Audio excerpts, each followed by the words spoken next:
The Quran and the hadiths of the Prophet ﷺ validate and acknowledge people's pain, people's torments, people's traumas, people's anxieties and people's depression, people's fears. And Allah subhanahu wa ta'ala continuously reminds us in the Quran, do not fear, do not fear, do not fear. How do you not fear? Recognize yourself. So there's something called the 3 R's. Recognize, resilience, repair. I want to tell you and share with you something important here that is both studied in science and psychology and also in our sunnah. The core of our sunnah, the core of our deen teaches us this. How do you become strong after calamities, after adversities?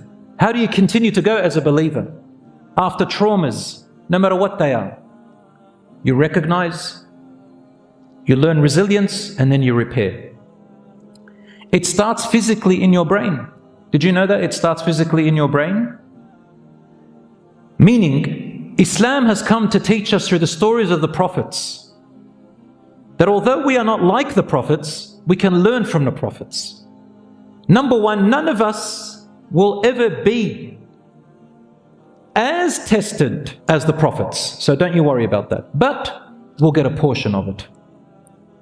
So the first thing we learn is to recognize that whatever has happened to you, whatever traumas, whatever environment, whatever background you have, whatever grief you went through, you do not need to define yourself by that experience. You are not that person unless you define yourself that way. Meaning, if I went through grief, I can say to myself, I am destined to remain sad for the rest of my life. But you see, the one who said that is me.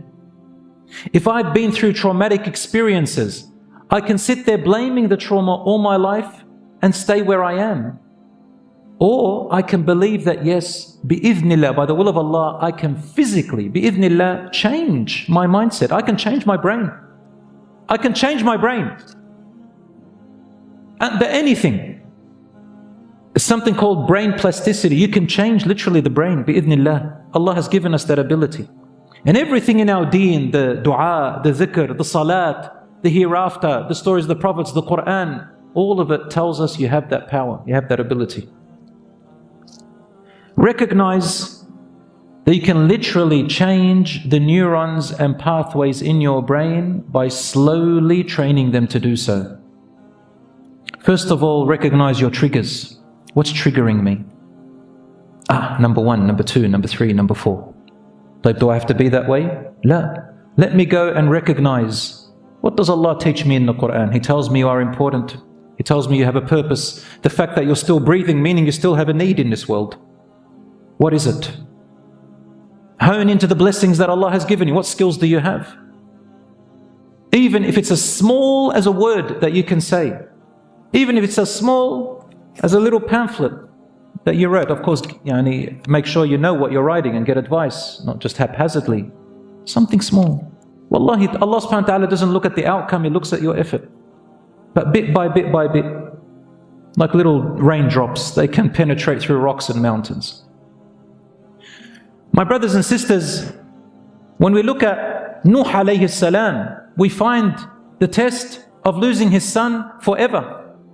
We're not just talking about a son or a child who's gone on drugs or gone with a gang. We're talking about a child who's lost both this world and he will never see him in paradise ever again. And the waves came and took him before his eyes, Nuh alayhi salam. So Allah subhanahu wa ta'ala tells you, be empathetic with yourself. You try as a parent to raise your children at the end. If you can't do anything and you try, don't blame yourself and beat yourself over it. Do other things, look after your other children, keep going. But at the same time, don't give up. But don't blame yourself so you don't be debilitated. When we look at Nuh alayhi salam's wife, she turned on him and joined the enemies too. But it didn't stop him from continuing. Yes, he grieved, yes, he cried, and that's okay. Islam did not come to tell you don't grieve, don't feel the pain, don't try to fight it. But try to add with things that you can do. Why should you deny yourself happiness on the other side? Action that you can put forward to be productive in other ways. It doesn't stop you from doing that. Recognize your triggers and remember that Ibrahim alayhi salam went through trouble with his own father, who told him, get out of my house, and if you stay here I will stone you to death.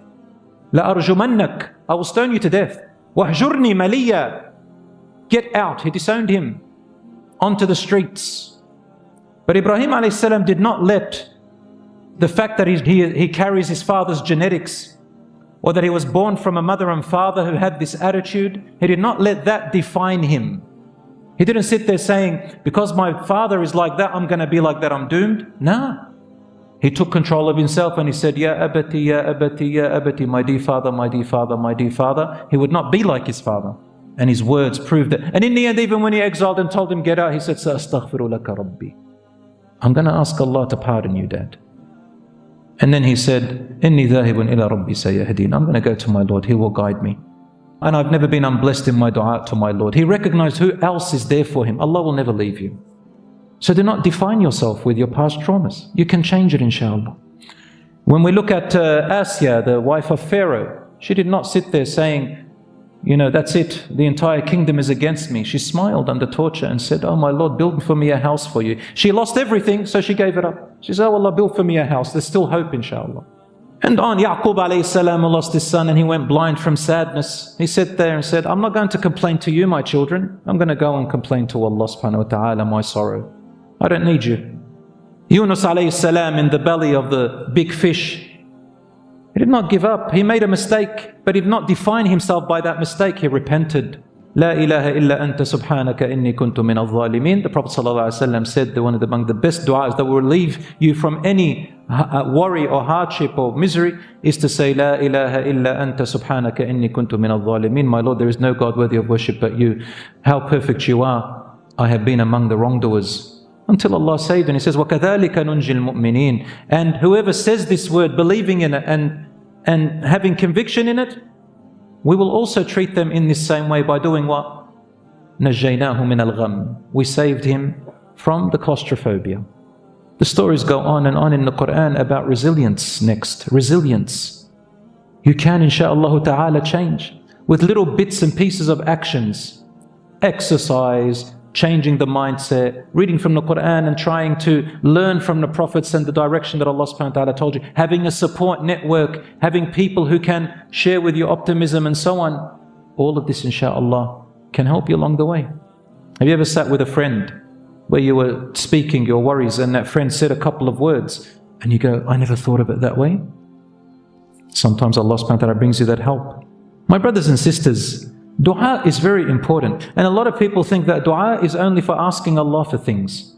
And Allah kindly and gently tells us in the Quran, and when man goes through some adversity, He calls upon us night and day, and whether he's standing or sitting and crying with all his heart, and when we take away the harm away from him, he forgets that He ever called us. He forgets that He ever made dua to us. Allah subhanahu wa ta'ala is gently telling you, why do you forget? As if yesterday He wasn't calling upon us. Remember Allah also in ease. Dua is also talking to Allah. You have someone that you can sit in the night and say, my Lord Allah, my Lord Allah. Wallahi, it has a huge difference. Slowly but surely, the brain starts to change. Then you repair bi'idhnillah. Well, that's what Islam came. And then it came to tell you there's hope. You can change. Sometimes we fear the future. We say, my life is worthless. Some people will get to a point where they think, I have to end it. Why? Why, ya akhi? Allah subhanahu wa ta'ala has given you breath, has given you time, has given you youth, has given you strength, has given you blessings. And nothing ever stays the same. Never isolate yourself. Never isolate yourself no matter what has happened. The human being is not built to be alone.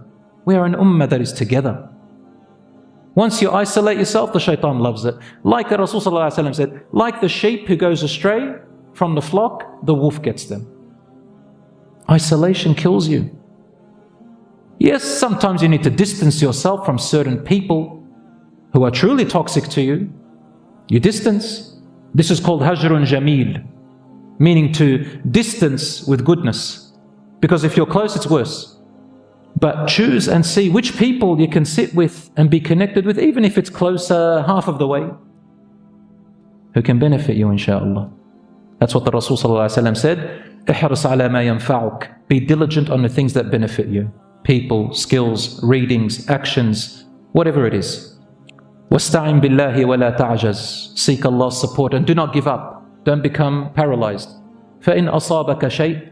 But if a calamity befalls you, stopped you from your expectation and your goal and your plan, فَلَا تَقُلْ لَوْ أَنِّي فَعَلْتُ كَذَا كَانَ كَذَا. Never say, if only I had done such and such, such and such would have happened. وَلَكِنْ قُلْ قَدَّرَ اللَّهُ وَمَا شَاءَ فَعَلْ. Say, Allah has pre-measured in what He wills, He does. There is a wisdom behind it. فَإِنَّ كَلِمَةْ لَوْ تَفْتَحُ عَمَلَ الشَّيْطَانِ. For just merely saying, if only, and constantly saying and repeating and not getting out of it, it opens the door for the shaitan. What is the door of the shaitan? Debilitation, sadness, misery, loss, failure. You're good for nothing.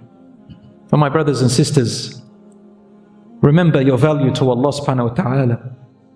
And remember about the people that if you were to harm yourself, God forbid, or for you were to go away, the people who love you, who you are harming, there are people who love you tremendously. You need to remember them. It's very normal for us to focus on the people who hate us, to focus on the people who want harm to us, to focus on the bad words that people say upon us. But Allah subhanahu wa ta'ala shows you there are others who love you, there are others who will support you, there are others who are making dua for you and you're making dua for them. There will always be the truth and the false, the right and the wrong, the helpers and the destroyers. There will always be. Which side do you want to take?